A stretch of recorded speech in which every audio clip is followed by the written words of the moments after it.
அன்பிற்குரிய காளிராஜா தங்கமணி, உங்கள் அனைவருக்கும் எனது முதற்கண் வணக்கங்களும் வாழ்த்துக்களும். உங்கள் ஆசிரியர்கள் யூடியூப் சேனல் மூலமாக உங்களோடு நான் தொடர்பு கொள்வதிலே நான் மிக்க மகிழ்ச்சி அடைகிறேன். இன்று ஆசிரியர்கள் யூடியூப் சேனல் மூலமாக நம்மோடு தன்னுடைய கருத்துக்களை பகிர வந்திருப்பவர் ஊட்டியிலே வடுகு சமுதாயத்தினுடைய மிகச் சிறப்பான முறையிலே அங்கே சமூக பணியாற்றியில் வந்து கொண்டிருக்கின்ற மதிப்பிற்குரிய வள்ளி ரமேஷ் அவர்களை வரவேற்கிறேன். வணக்கம் மேடம். வணக்கங்க சார். நீங்க ஒரு வடுக சமுதாயத்துக்காக பல ஆண்டுகளாக சமுதாய பணி ஆற்றுவதாக நாங்கள் அறிகிறோம். அந்த விதத்திலே இன்றைக்கு கூட நீங்கள் ஒரு சில பணியிலே நீங்கள் ஈடுபட்டதாகவும் நாங்கள் அறிகிறோம். அப்படி இருக்கும்போது உங்களை பற்றி நீங்கள் உங்களுடைய இளமை காலம், நீங்கள் எந்த ஊரிலே பிறந்தீர்கள், அதை உங்களை பற்றி நீங்கள் சொல்லுங்கள் முதலில். வணக்கங்க, என் பேர் வள்ளி ரமேஷ். நான் இங்க நீலகிரி மாவட்டத்துல இத்தலார் பக்கத்துல தூதலை அப்படின்னு சொல்லி ஒரு குக்கிராமத்துல இருக்கிறாங்க. இங்கேயே நாங்க பிறந்து வளர்ந்தது, திருமணமானது, வாழ்க்கை எல்லாமே நீலகிரி மாவட்டத்துலதான். படுகர் அப்படின்னு சொல்லி நீங்க கேள்விப்பட்டிருப்பீங்க. அந்த இனத்தை சார்ந்தவங்க தான். கல்வியிலையும் நல்ல ஒரு ஒழுக்கத்திலையும் ஒரு விருந்தோம்பல்லையும் ஒரு சிறந்த ஒரு பண்பாடான ஒரு இடமா நீலகிரி எங்க படுகுவாழ் மக்களுடைய பாரம்பரியம் இருக்குதுங்க. அந்த அடிப்படையில சின்ன வயசுல இருந்தே ஆன்மீகமும் எங்களுக்கு கூடவே சேர்ந்து வரும். நல்ல ஒரு பிராட் மைண்டுன்னு சொல்லுவாங்க, ஒரு எல்லாத்தையும் வெளிப்படையா எடுத்துக்கிற ஒரு தன்மை எங்ககிட்ட நேச்சுரலாவே இருக்கும். அப்படி வந்த இடத்துல அந்த இதுலயே வளர்ந்ததுனால இங்கக்குள்ளேயே ஏதாவது பண்ணணுங்கிற ஒரு ஆர்வத்துல தாங்க நாங்க எங்க சமுதாயத்தோட இணைஞ்சு நிறைய வேலைகள் செஞ்சுட்டு இருக்கேன். சரி, நீங்க என்ன படிச்சிருக்கீங்க? நீங்க அதை பற்றி சொல்லுங்க. உங்களுடைய நான் diploma in electronics and communication engineering படிச்சிருக்கேங்க. சரி, நீங்க அப்போ படிக்கும் போது நீங்க எப்படி சந்தோஷமா உங்களுடைய டைம்ல இருந்துச்சா, நீங்க ரொம்ப கஷ்டப்பட்டீங்களா, எப்படி ஃபீல் பண்ணி அதை பற்றி சொல்லுங்க. இல்ல, படிக்கும்போது நல்ல சந்தோஷமான அந்த அந்த பருவத்துல நமக்கு ஒண்ணும் தெரியாது இல்லைங்களா. நல்லா படிக்கணும், நல்ல நான் பாத்தீங்கன்னா எனக்கு 8th ஸ்டாண்டர்ட் படிக்கும் போதே தகப்பனார் இறந்துட்டாங்க. அம்மா தான் இருந்தாங்க.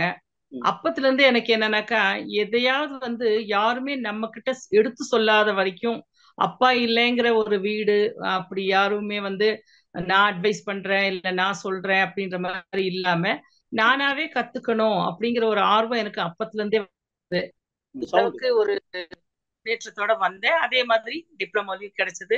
நல்ல ஒரு படிப்பு ஆர்வத்தோட படிச்சேங்க. சந்தோஷமான ஒரு பள்ளி காலம் தான் அது.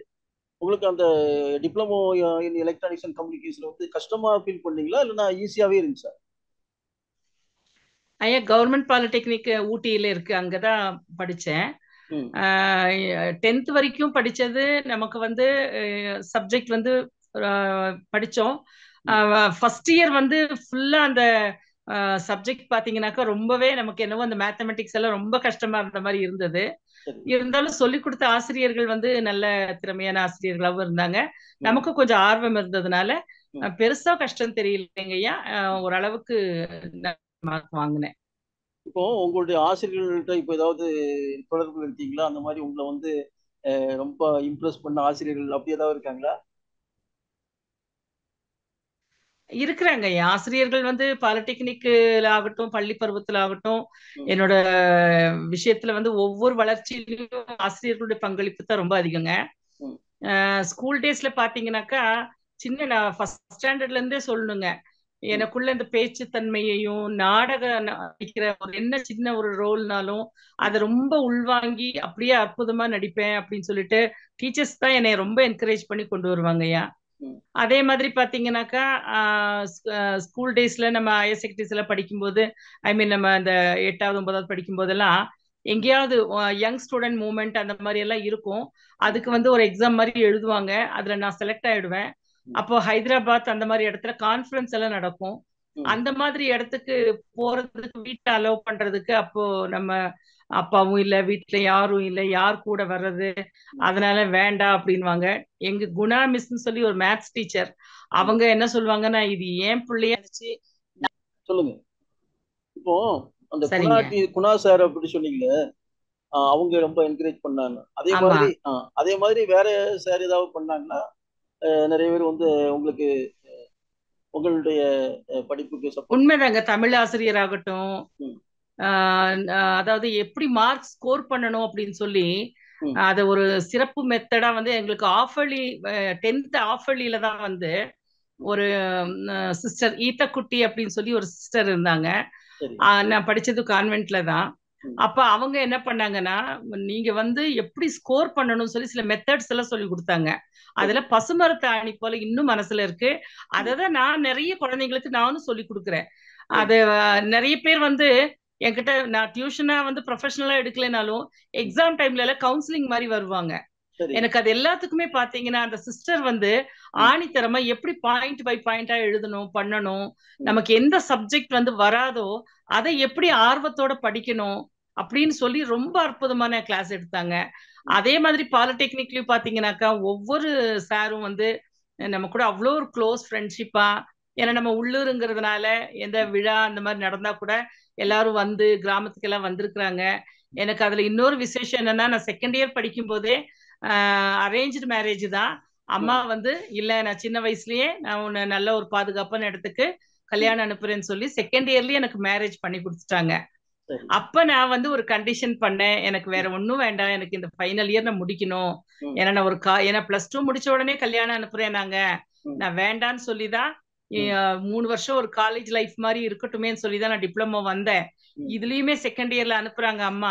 ம், என்னை தேர்ட் இயர் படிக்க வைக்கணும் போது என் கணவர் ஒத்துக்கிட்டு, எங்க ம், மாமனார் மாமியார் எல்லாருமே ஒத்துக்கிட்டு என்னை படிக்க வச்சாங்க.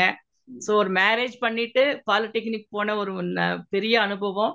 ம், நல்ல ஒரு அதுக்கு தகுந்த மாதிரி என்னோட ஆசிரியர்களும் வந்து எனக்கு ஒரு ஃப்ரெண்ட் நண்பர்கள் மாதிரி ம், எல்லாமே அந்த அளவுக்கு ஒத்துழைப்பா இருந்தாங்க. சரி. அதனால ஆசிரியர்களுடைய சேவை, ஆசிரியர்களுடைய பணி, ம், அவங்களுடைய ஊக்கம் இல்லாம வளர்ச்சிங்கிறது யாருக்குமே கிடைக்கிறது கஷ்டம் தானேங்க. ரொம்ப சந்தோஷம். இப்போ நீங்க வந்து ஒரு பெரிய கலைஞர், அதாவது நிறைய அந்த மாதிரி ஆர்ட்ஸ்ல எல்லாம் பார்ட்டிசிபேட் பண்ணிருக்குன்னு சொன்னீங்க. உங்களுடைய கலை அனுபவங்களை பற்றி சொல்லுங்க அப்ப. ஸ்கூல் டேஸ்ல பொதுவா நம்ம சுதந்திர தினம், சிறப்பு நிகழ்ச்சிகள் எல்லாத்துலயுமே பேச்சு போட்டி, கட்டுரை போட்டி அப்படி எல்லாம் வைக்கும்போது நம்ம செய்வோம். நேச்சுரலா பாடல் அப்படிங்கிறது ஆன்மீகத்துல பஜன்ஸ் வந்து வார வாரம் ஊர்ல வந்து கோயில்ல நடக்கும். ம், அதனால எங்களுதுல நேச்சுரலாவே படுகர்ல எல்லாருமே பாடுவாங்க. ஒருத்தர் நில 2 பேர் நில.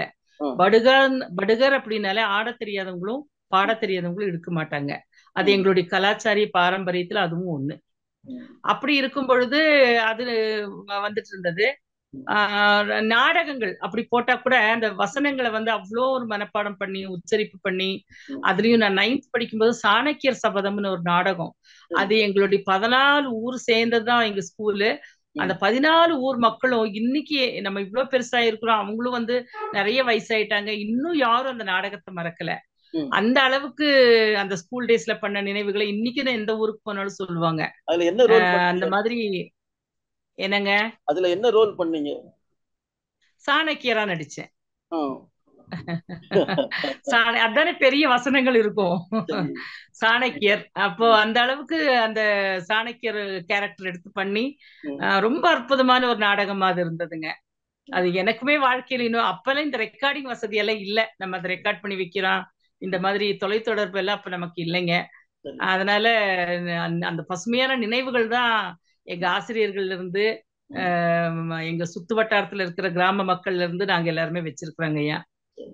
உங்களுக்கு இந்த சமூக சேவை பண்ணணும் அப்படின்னு உங்களுக்கு எப்படி ஒரு ஆர்வம் வந்துச்சு? அது எப்படி நீங்க வந்து அதுல முதல்ல ஸ்டார்ட் பண்ணீங்க? அதை பத்தி சொல்லுங்க.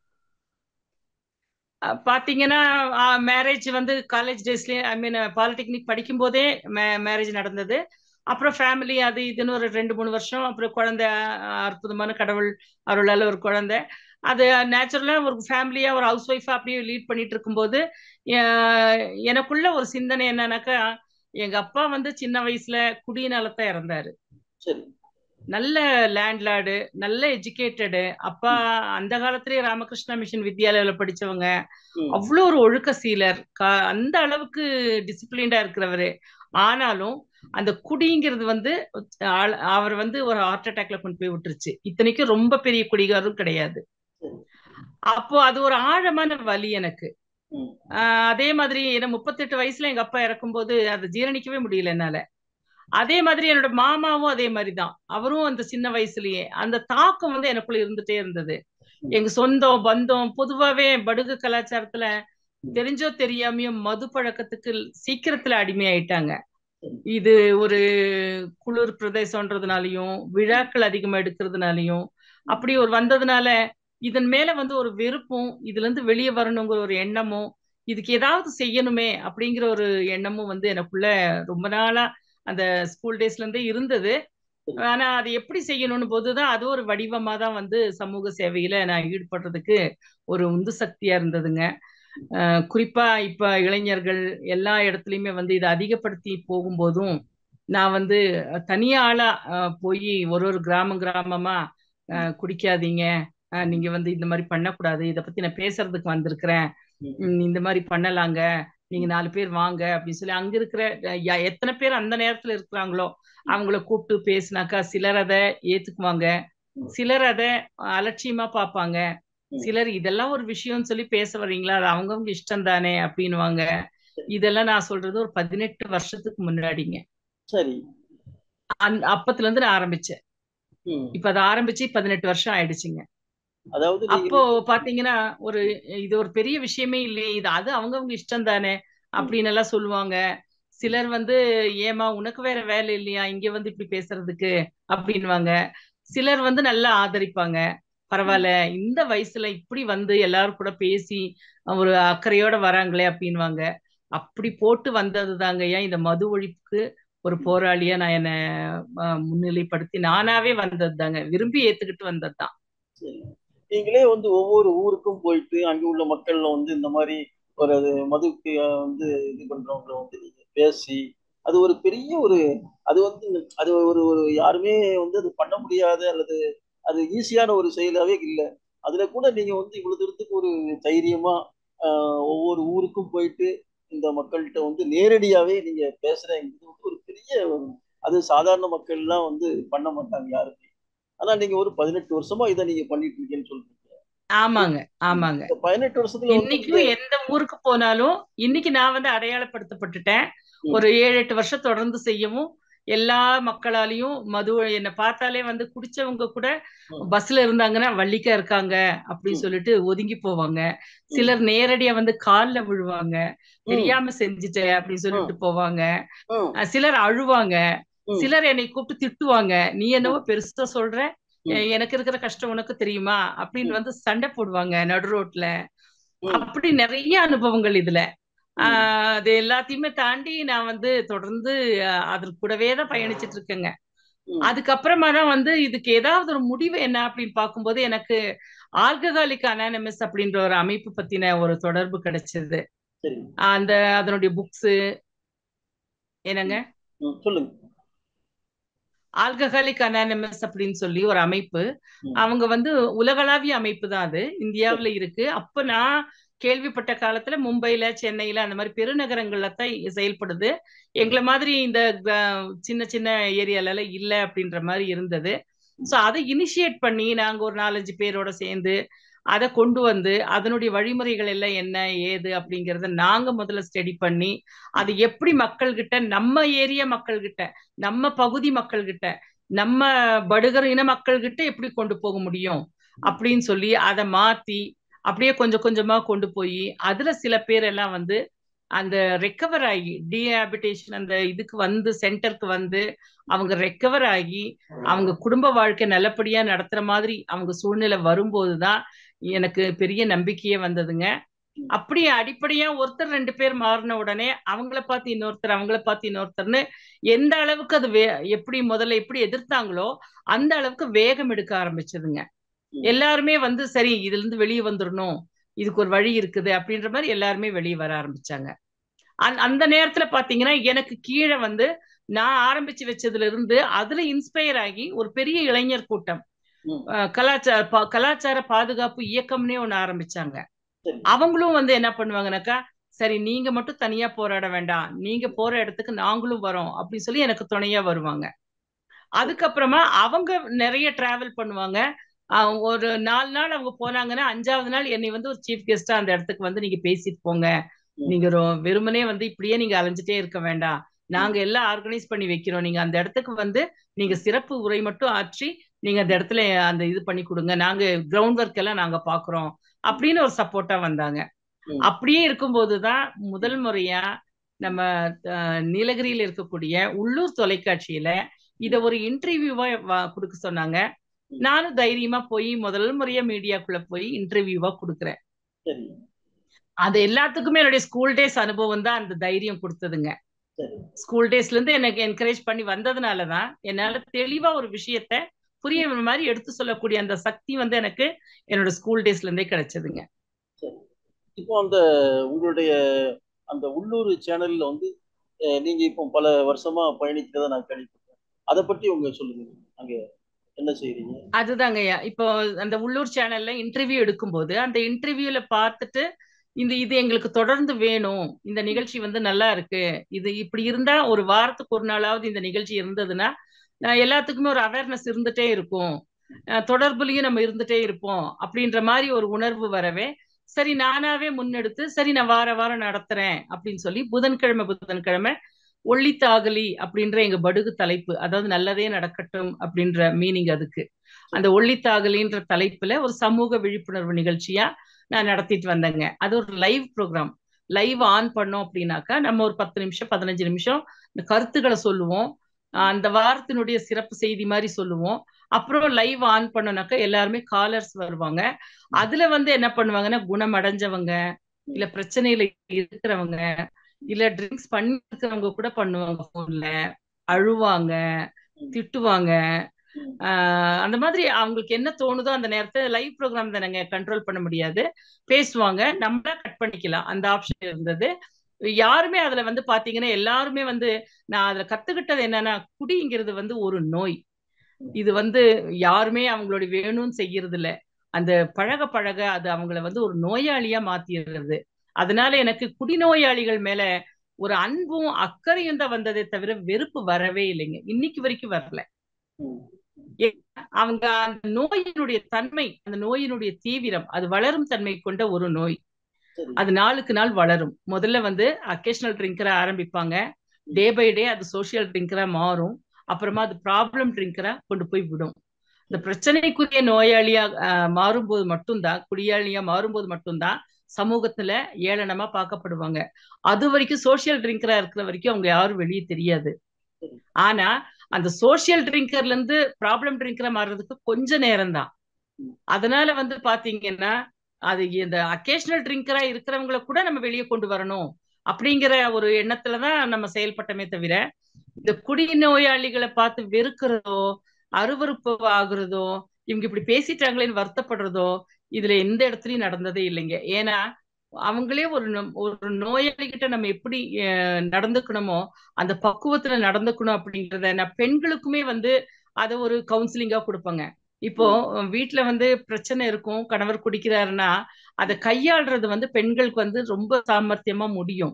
அந்த எப்படி அதை வந்து நம்ம இதுல இருந்து வெளியே வந்துடலாம்னு நம்பிக்கை எப்படி கொடுக்கணும், நம்ம எப்படி கடவுள்கிட்ட இது ஆத்மார்த்தமா நம்பிக்கையா நம்ம கொண்டு போகணும், பெரியவங்களுடைய உதவி நம்ம எப்படி எடுத்துக்கணும், நல்ல கற்றோர்கள் கூட நம்ம எப்படி பழக்க வழக்கத்தை ஏற்படுத்திக்கணும், நம்ம தன்னம்பிக்கை எப்படி வளர்த்துக்கணும், அதே மாதிரி அந்த வீட்டு குழந்தைகளும் மனநலம் பாதிச்சிருப்பாங்க, அவங்களுக்குமே வந்து அந்த குழந்தைகளுடைய மனநலத்துக்கு கூட கவுன்சிலிங்குங்க. இப்படி ஏதோ குடிநோயாளியை மட்டும் பாக்குறது இல்லை இதுல வேலை. இதுல வந்து ஒரு குடிநோயாளியினால கிட்டத்தட்ட 150 பேருக்கு பாதிப்பு அப்படிங்கிறது ஆய்வு.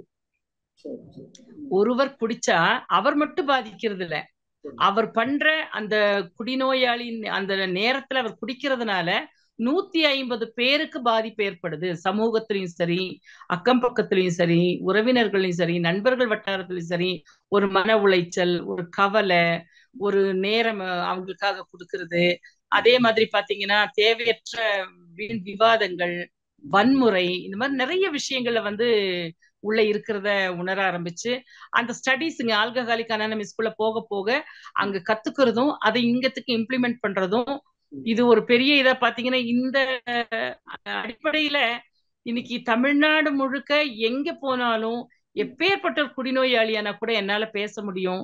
அவங்களோட எப்படி அவங்கள கொண்டு வரணும் நல்ல வழிக்குன்றத என்னால கவுன்சிலிங் கொடுத்து பேச முடியும், பண்ண முடியும்ன்ற ஒரு பெரிய நம்பிக்கை இருக்குங்க. நீலகிரி மாவட்டத்துக்குள்ள நேரடியா இந்த மாதிரி என்னுடைய 18 வருஷ உழைப்புல ஒரு நேரடியா ஒரு 850 பேருக்கு மேல டி அடிக்ஷன் சென்டருக்கு கூட்டிட்டு வந்து குணமாயி நல்லா இருக்காங்க. அவங்க ஒவ்வொருத்தரும் ஆளுக்கு 2 பேர் 3 பேர் 5 பேர் 10 பேர்னு அவங்க பாட்டுக்கு செஞ்சவங்க இன்னைக்கு நிறைய பேர் இருக்காங்க. இந்த நியூஸை வெளியே தெரிஞ்சு அங்க இங்கன்னு ஸ்ப்ரெட் ஆகி எல்லாம் பண்ணவங்களும் நிறைய பேர் இருக்காங்க. அது வாழ்க்கையிலேயே எனக்கு கிடைச்ச மிகப்பெரிய ஆத்ம திருப்தியான வேலை. இதை இன்னும் தொடர்ந்து செய்யணும், மதுங்கிறது முற்றாக ஒழியணும் அப்படிங்கிறது என்னுடைய ஆசைங்க. மகாத்மா காந்தி பண்ணது, காமராஜர், பெரிய பெரிய இந்த நாட்டுக்காக உழைச்சவங்க எல்லாம் என்ன செய்யணும்னு நினைச்சாங்களோ அதை நீங்க செய்றீங்க. ரொம்ப சந்தோஷம். இப்போ இந்த படுகரின மக்கள் அங்க நீலகிரியில எல்லாம் இருக்கிறாங்க. அவங்க அந்த பகுதியில அவங்களுக்கு வேலை வாய்ப்பு இல்லாம கஷ்டப்படுறவங்க இருக்காங்களா? இல்லைன்னா அவங்க வேற வேலையே இல்லாம வேலையே செய்ய முடியாம சும்மா அப்படி டைம் பாஸ் பண்ணிட்டோ அதோ அப்படிலாம் இருக்கிறாங்களா? இல்ல எல்லாத்துக்கும் வேலை இருக்கு, அவங்க சம்பாதிக்கக்கூடிய தன்மையில இருக்காங்களா? ஐயா, இப்போ நான் நம்ம இனத்தை பத்தி நான் சொல்றேன்றது இல்ல, ஒரு பெருமைக்குரிய இனம் தான் படுகர் இனம் அப்படிங்கிறது. எப்படின்னா ஒரு தெய்வீக தன்மை நிறைந்த ஒரு இனம்னு சொல்லலாம். அதாவது இனி ஒரு மறுபிறவி இல்லைன்னு கூட சொல்லுவாங்க. நம்ம பெரிய பெரிய மகான்கள் எந்த சுவாமிஜிக்கள் இங்க வந்தாலுமே தென்கைலாயம் அப்படின்னுவாங்க நம்ம இடத்த. ஏன்னா அந்த மாதிரி ஒரு அமைதியும் அந்த மலை சூழலும் அந்த ஆன்மீகமும் பரவுற இந்த இடத்துல இருக்கிற வாழ்ற மக்கள் எல்லாருமே நீங்க ஒரு தெய்வீகத்தன்மை உடையவங்க அப்படின்னு சொல்லுவாங்க. இயற்கையிலேயே எங்களுக்கான ஒரு பாதுகாப்பான சமூகம் தான். நேச்சுரலா படுகர் கம்யூனிட்டியில பாத்தீங்கன்னாக்கா அவங்களுக்கு ஒரு சின்ன வீடு இருக்கும், ஏதோ சின்ன தோட்டம் துறவு இருக்கும்.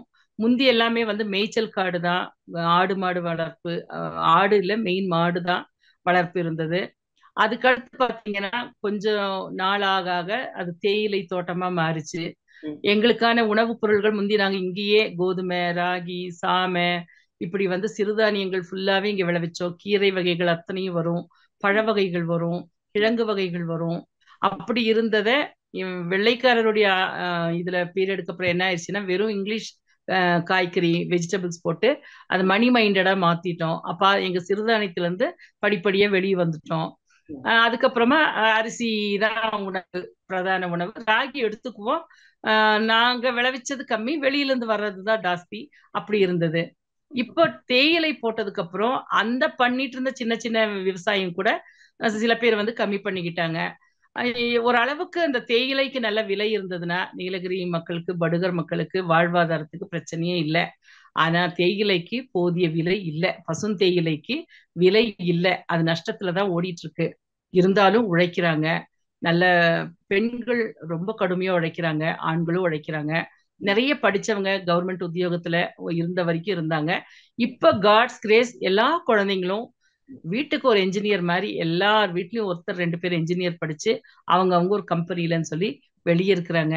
என்ன இதுல ஒரு குறைபாடுனா உள்ளூருக்குள்ள எங்களுக்கு வேலை வாய்ப்பு இல்லை, எந்த பெரிய நிறுவனமும் இல்லை, எந்த பெரிய ஃபேக்டரி இல்லை, கம்பெனி இல்லை. இருந்த இந்துஸ்தான் போட்டோ பிலிம் அதுவும் மூடிட்டாங்க. இப்போ இருக்கிற ஒரே ஒரு சென்ட்ரல் கவர்மெண்ட் தொழிற்சாலை வெடிமருந்து தொழிற்சாலை தான். அதுவும் இன்னைக்கு கார்பரேட்டைஸ் ஆகி பெரிய அளவுல அங்க யாரையுமே ரெக்ரூட் பண்றது இல்லைங்க.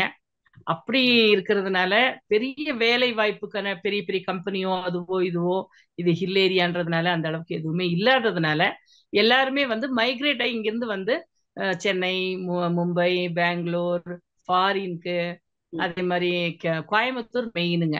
நான் இங்க ஒரு வீடு நீலகிரியில ஒருத்தர் இருக்காங்கன்னா அவங்களுக்கு டெஃபினட்டா கோயம்புத்தூர்லயும் ஒரு வீடு இருக்கும். அவங்க வாடகைக்கு இருந்தாலும் சரி, சொந்தமா இருந்தாலும் சரி, கீழேயும் ஒரு வீடு இருக்கும். ஏன்னா பசங்க அங்கதான் வேலை செஞ்சுட்டு இருப்பாங்க, படிப்பாங்க அப்படின்ற மாதிரி ஒரு நிலைமை வந்துருச்சுங்க.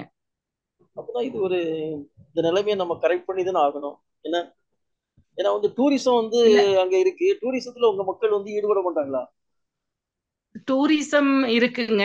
ஆஹ் உண்மையை சொல்லணும்னா பாதி பேர் கிராமத்துல அவங்களுக்கு இன்னும் பொட்டானிக்கல் கார்டன் கூட எப்படி இருக்குன்னு தெரியாதவங்களும் இன்னும் இருக்காங்க. ம். ஏன்னா இங்க இருக்கிற கார்டனு உலக ம். மக்கள் முழுக்க சுத்தி பார்க்க வருவாங்க.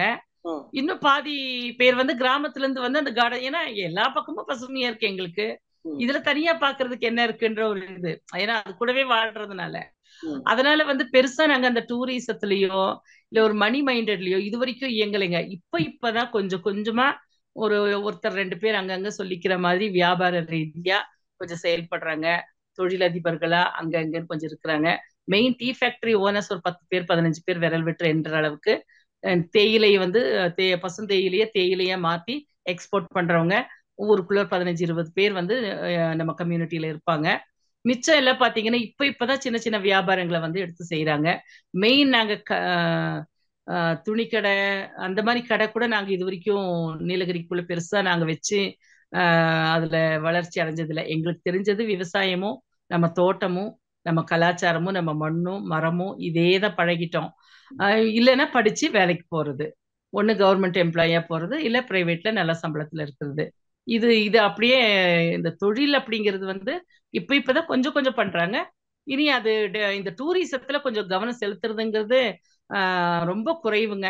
இனி அதுக்கான முயற்சி எடுக்கணும் அப்படிங்கிறது ஒரு ஆசைதான். சரி. இப்போ நீங்க வந்து துணியெல்லாம் வந்து இது பண்ணணும்ல, அந்த அதுல உங்களுடைய மக்கள் வந்து ஈடுபட்டு இருப்பாங்களா? துணி பண்றது உங்களுக்கான வித்தியாசமான ட்ரெஸ் எங்களுக்கு இருக்கு. இங்க இங்கே இங்கே இது எல்லாமே வெளியிருந்து வாங்குறது தாங்க. ம். துணி நாங்களே பண்றது இல்ல. அதாவது வெளியிருந்து எல்லாமே வர்றதுதான், கடைகள்ல வர்றதுதான் வாங்குறோம். ம். இந்த கைத்தறி ஆடைகள் மாதிரி நெய்யறது அந்த நெசவு அதெல்லாம் எங்களுக்கு தெரியாதுங்க. ஆ. ஆனா அதெல்லாம் படுகு மக்களுக்கு நீங்க தெரியும். வித்தியாசமான உடை தானே அணிகிறீங்க மற்றவங்களை கம்பேர் பண்ண இல்லையா? இல்ல இல்ல, உடை வந்து முந்தி கலாச்சார உடை வந்து ஒயிட் அண்ட் ஒயிட் தாங்க. சரி. ஆஹ் ஆஹ் தாத்தா பாட்டி எல்லாருமே பாத்தீங்கன்னாக்கா வெள்ளை தான், அவங்களும் வேட்டியை தான் துண்டு ம். மாதிரி கட்டியிருப்பாங்க, தலைக்கு ஒரு பட்டு கட்டியிருப்பாங்க. அது எங்களுடைய பாரம்பரிய உடையா பெண்களுக்கு இருந்தது.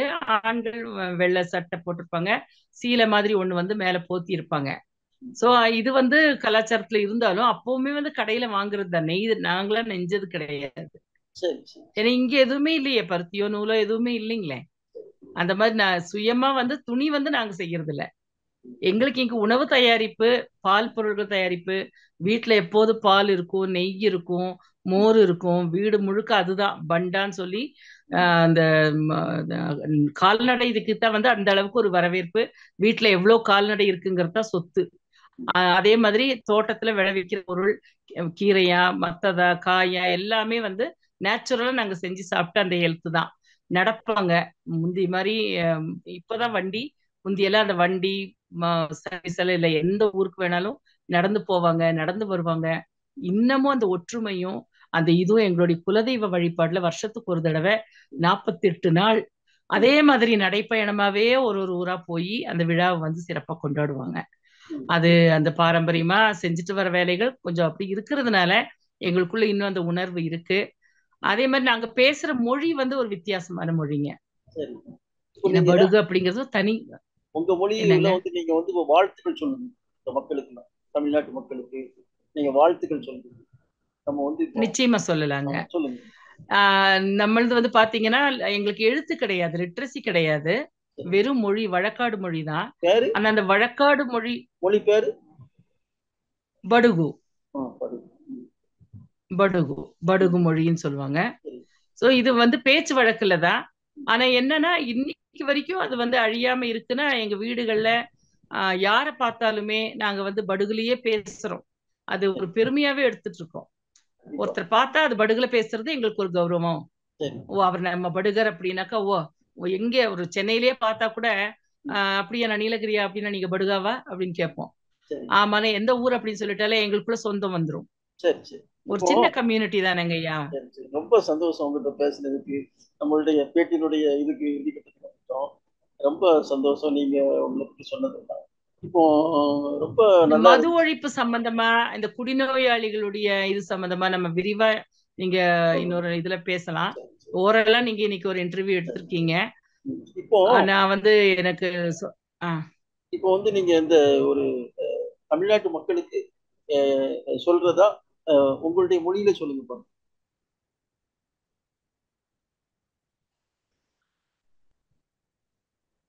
ಎಲ್ಲಾ ಜನವು ಎಲ್ಲಾ ವಿಷಯದಾಗಿಯೂ ದೇವ್ರು ನಿಂಗೆ ಕೂಡ ತುಣೆಯಾಗಿ ಇದ್ದು ಈ ಸಾರಾಯ ಕುಡಿಯಾದೆ ಒಂದು ಕೆಟ್ಟ ಪಳಕಗೂ ನಂಗೆ ಹೋಗಾದೆ ಒಳ್ಳೆ ವಿಧವ ನಂಗೆಲ್ಲ ಸೇದು ಒಂದು ಒಡಂಬು ಆರೋಗ್ಯ ಒಡವು ಒಂದು ದೇವ್ರ ಮೇಲೆ ಒಂದು ಆನ್ಮೀಗದೊಗೆ ಒಂದು ಒಳ್ಳೆ ಒಂದು ಎಣ್ಣ ಒಡವು ಸಿಂಧನೆಯೊಡವು ಎಲ್ಲವೂ ಒಳ್ಳಂಗಿ ಬುದುಂಬ ಒಂದು ಅರಸಣೆಯೊಡವು ನಿಂಗೆಲ್ಲವ வாழ்த்தினே ಒಂದುಗ ಸಾವಿರ ಆಗಿಲಿ ಅರ್ಸ ಕೊಡಲಿ ಸೊಗವ ಕೊಡಲಿ ಐಲೆಚ್ಚಲಿ ಪೈಲೆಚ್ಚಲಿ ಬಂಡ ಎಚ್ಚಲಿ ಬದುಕೆಚ್ಚಲಿ ಕೋಂದು ಕೊರಿಸಿ ಬೋಂದು ಬೊಕ್ಕಿ ನೂರು ತುಂಬಿ ಬದುಕಿ ಬಾರಿವಿ. ரொம்ப சந்தோஷம் உங்களோடு பேசுனதுல. உங்களுடைய இளமை காலம் தொட்டு உங்களுடைய ஆசிரியர்களை பேசி உங்களுடைய சமூக பணி பேசி இவ்வளவு அருமையா நீங்க பேசுனீங்க. அடுத்த நம்ம உங்களுடைய பேட்டியில இன்னும் உங்கள்கிட்ட நான் அதிகமா பேசுறேன். Okay, thank you madam. வணக்கம். நன்றிங்க ஐயா. ஒரு அற்புதமான வாய்ப்பு, பழைய நினைவுகள் எல்லாம் பகிர்றதுக்கு நல்ல ஒரு வாய்ப்பு கொடுத்தீங்க. எப்படி இந்த சேவையை ஆரம்பிச்சேன்னு சொல்றதுக்கு ஒரு வாய்ப்பு கொடுத்தீங்க. ரொம்ப சந்தோஷங்க. அடுத்தடுத்து நீங்க வாய்ப்பு இருக்கும்போது நம்ம வந்து இந்த குடியினுடைய தீவிரத்தை பத்தியும் அதுல இருந்து வெளியே வர்றதுக்கான வழிமுறைகளை பத்தியும் நம்ம நிறையவே பேசலாம். படுகு கலாச்சாரத்தை பத்தியும் நிறைய நீங்க தெரிஞ்சுக்கலாம். எல்லாரும் ஊட்டிக்கு வாங்க. அன்போடு உங்களை எல்லாத்தையும் வரவேற்கிறேன். மிக்க நன்றிங்க. மிக்க நன்றி. நன்றி.